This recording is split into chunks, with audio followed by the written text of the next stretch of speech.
¿Qué tal? ¿Cómo está? Sea bienvenido a nuestra edición de Senado Noticias. En esta jornada 2 de diciembre, día lunes, revisamos contingencia legislativa. De inmediato nos vamos a trasladar al ex Congreso Nacional en Santiago para que nuestro periodista Cristian Reyes nos cuente detalles de lo que sucedió con el proyecto de Fuerzas Armadas que puedan custodiar la infraestructura crítica de nuestro país. Estaba en debate la Comisión de Defensa, pero hay cambios que ha anunciado el Ejecutivo. ¿Puede debatirse esto en otra comisión, en la Comisión de Constitución? Nos va a contar todos los detalles Cristian, a quien ya comenzamos a ver en pantalla con toda la información de la jornada. ¿Qué tal, Betsabe? Saludos a todos quienes nos ven también por las pantallas y distintas plataformas del canal del Senado. Tú bien lo decías, se suspende entonces la tramitación de este mensaje del Ejecutivo respecto a la protección de la infraestructura crítica del país cuando sea indispensable para la seguridad nacional. Un tema que estaba siendo visto en la Comisión de Defensa y el día de hoy, comenzando la semana, el ministro Alberto Espina entonces acude a esa instancia del Senado para finalmente avalar este acuerdo que se llega desde la Comisión de Defensa para que sea mediante mociones parlamentarias y en la Comisión de Constitución donde se puedan fijar avances en esta materia, mociones parlamentarias que a propósito de también apelan a una reforma constitucional, que era uno de los puntos que también estaba en disputa y en controversia por parte de los parlamentarios respecto a la forma en que se había tratado esta inclusión entonces de las Fuerzas Armadas, no necesariamente con estados de excepción resguardando la infraestructura crítica del país. Te invito a que revisemos declaraciones, por cierto, que precisamente apuntan a este sentido por parte del ministro Alberto Espina, pero también de los titulares de las comisiones involucradas, en este caso de Defensa, el senador Víctor Pérez, quien además es integrante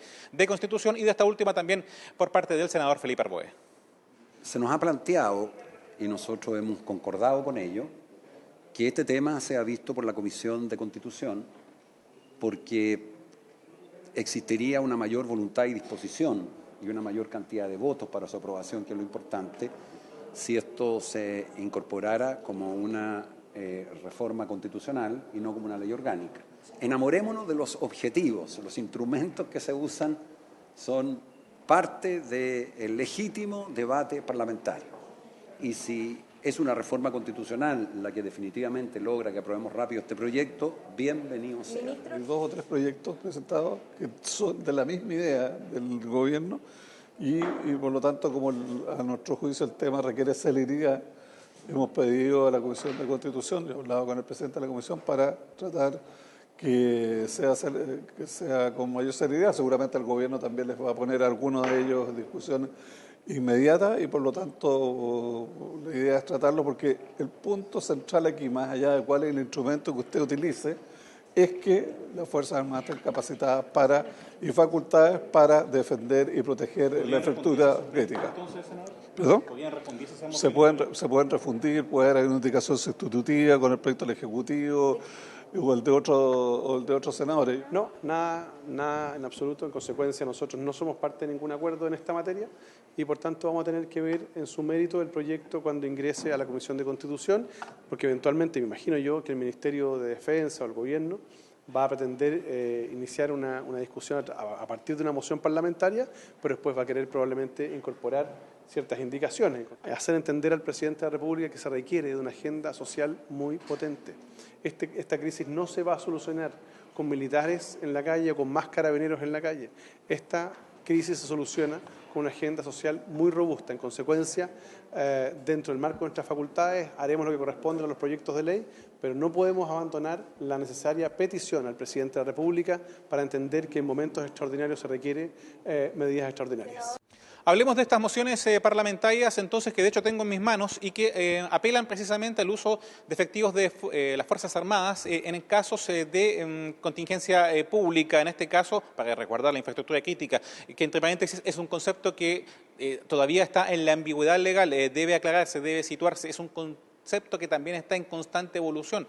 Por lo tanto, vamos a ver cómo se aborda, porque al menos estas 3 mociones no hacen una definición, pese a que apelan a la contingencia con infraestructura crítica, no hacen una definición técnica de qué es lo que involucra. Los proyectos son de parte de los senadores Piuk y Aravena, que es una reforma constitucional, algo que comparten estas 3 mociones, que regula el estado de alerta para prevenir daños en infraestructura crítica. El estado de alerta no existe formalmente hoy, se crea esta figura entonces con una especie de color naranja antes del rojo, que vendría a ser ya el estado estado de excepción. Otra moción también donde comparten autoría los propios senadores Aravena y Piu, en este caso con Castro, Proens, y que faculta al presidente de la República para declarar nuevamente estado de alerta destinado al resguardo de la infraestructura crítica. Y hay una tercera moción parlamentaria, en este caso del senador Francisco Chaguán, también reforma constitucional, que permite el empleo de fuerzas militares en el resguardo, nuevamente también aludiendo a ese término de infraestructura crítica. Vamos con voces precisamente de los senadores autores de estas mociones, el senador Francisco Chaguán, pero también, en primer término, el senador Kenneth Piu, que figura con autoría en dos de estas mociones parlamentarias y que además es integrante de la Comisión de Defensa. Una reforma a la Constitución al artículo 42, creando el 42 bis, para declarar el estado de alerta. ¿Qué significa esto? Que ante la presunción del ataque a la infraestructura crítica emitida por el Sistema de Inteligencia del Estado, el presidente tenga facultades para poder disponer el despliegue preventivo de Fuerzas Armadas que las protejan. Lo que hacen todos los países del mundo es que cuando se requieren, las Fuerzas Armadas vayan a contribuir a la protección de ellas, limitando el accionar de las Fuerzas Armadas exclusivamente a esos recintos y dependiendo de una autoridad militar. Y así permite que el orden público siga siendo mantenido por el Ministerio del Interior y Seguridad Pública. El gobierno tendrá que resolver, una vez retirado su proyecto inicial, cuál de estas dos alternativas que están sobre la mesa, de la cual hemos sido autores, finalmente nos permita garantizar el resguardo de la infraestructura crítica por parte de las Fuerzas Armadas. Y habrá que definir también qué se entiende por infraestructura crítica. Sobre el término, algunas consideraciones finales también, porque este tema va a la Comisión de Constitución, va a analizar precisamente qué ocurre con el camino legislativo que se puede seguir en coordinación con el Ejecutivo en esta materia, pero el tema, de algún modo, también va a ir a la Comisión de Defensa por su naturaleza. También está el tema de la eventual exención de responsabilidad, que ha sido prácticamente también descartada por muchos detalles que también deben formalizarse en ese aspecto y principalmente basada en la igualdad ante la ley. Y el Gobierno también se ha dicho por parte de los parlamentarios que de alguna forma ha enmendado el rumbo, a propósito de hacer caso de lo que señalaban distintos parlamentarios, senadores entre ellos, de que desde un comienzo esto debió ser analizado como una reforma constitucional, que entre paréntesis requiere 2/3 también en la sala del Senado. A propósito de ese punto, escuchemos al senador Pedro Ayala. Cuando este proyecto se presentó, planteamos desde un primer minuto que tenía una serie de problemas. Un tema de constitucionalidad, había un problema con las eximentes penales, la forma en cómo se definía la infraestructura crítica. Yo espero que a partir de la experiencia de esto y dada la compleja situación que está viviendo el país hoy día, el gobierno pueda actuar en la línea correcta de efectivamente proponer soluciones que la gente pueda entender y que tengan viabilidad legislativa y también viabilidad legal, de forma tal de no perder el tiempo como ocurrió estos días, que perfectamente se puede haber discutido desde un primer minuto la reforma constitucional.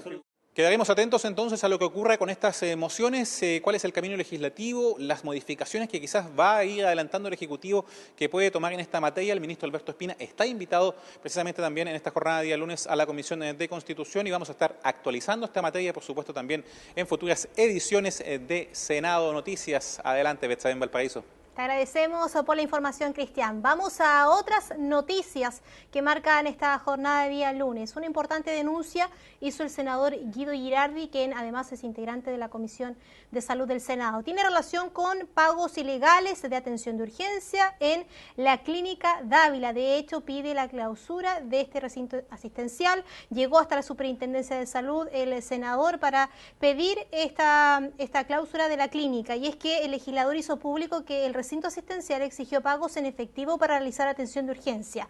El senador precisó que de esta manera se vulnera la ley que prohíbe el cheque de garantía y las normas que resguardan el derecho de los pacientes a la ley de urgencias.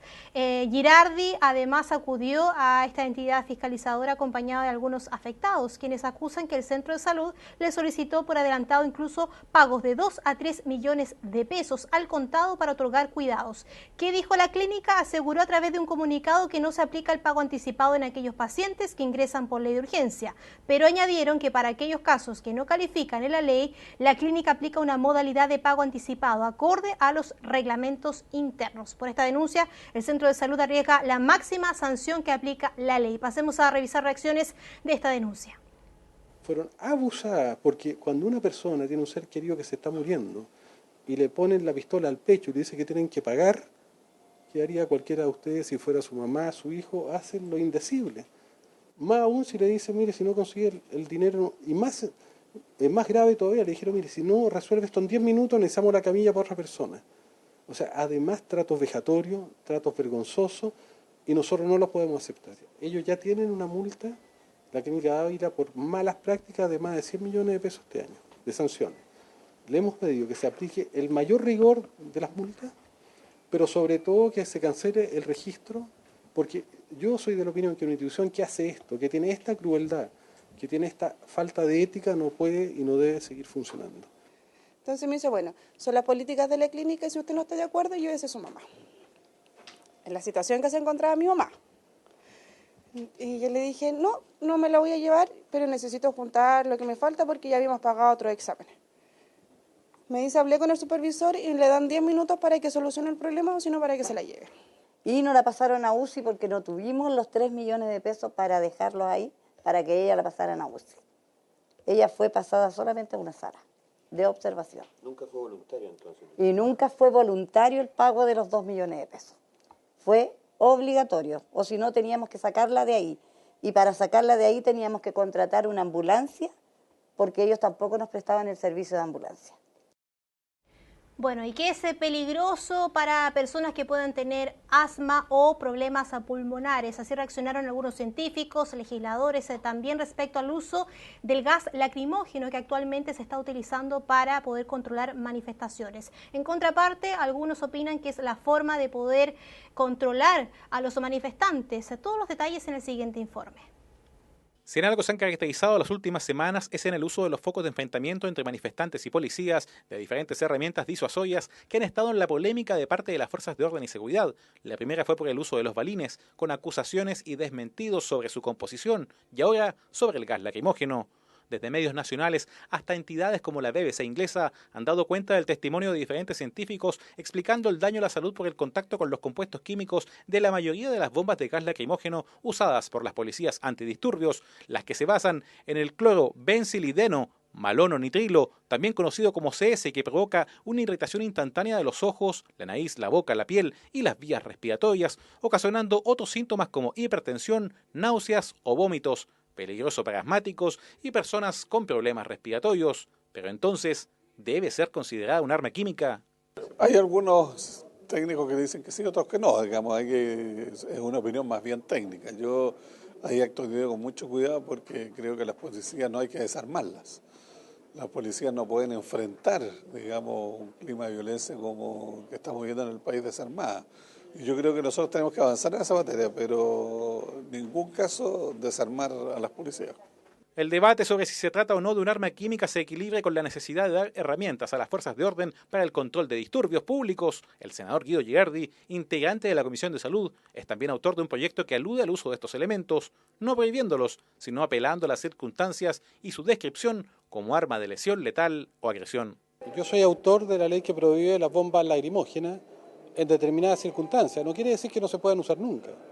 Lo que nosotros no queremos es que se usen ni bombas lacrimógenas ni balines para reprimir a personas que se están manifestando pacíficamente, que no están ni alterando la seguridad, ni están destruyendo y que se están manifestando pacíficamente. Muchas veces la bomba lacrimógena, y para qué decir el balín, o son letales o son una agresión. Paralelamente, hace unos meses la Comisión de Defensa envió a la sala el Convenio Internacional sobre Uso de Armas Químicas. El senador Víctor Pérez, que preside esa instancia, sostiene que dicho documento no alude a estos ítems y si lo hiciera, deben primar los criterios técnicos. Creo que el proyecto de armas químicas que está para ser debatido en la sala, digamos, tiene otras connotaciones y de otra entidad.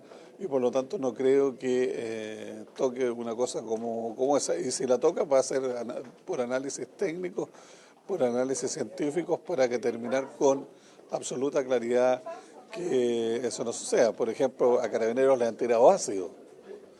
El uso de estas luces, digamos, láser, digamos, también puede ser efectivo. El gas lacrimógeno ha sumado además cuestionamientos por la caducidad de las bombas denunciadas en el último tiempo. Esto, más la exposición de comunidades completas con personas de diferentes edades afectadas por la nube tóxica, recalca el punto de la peligrosidad de estos elementos, según el senador Girardi.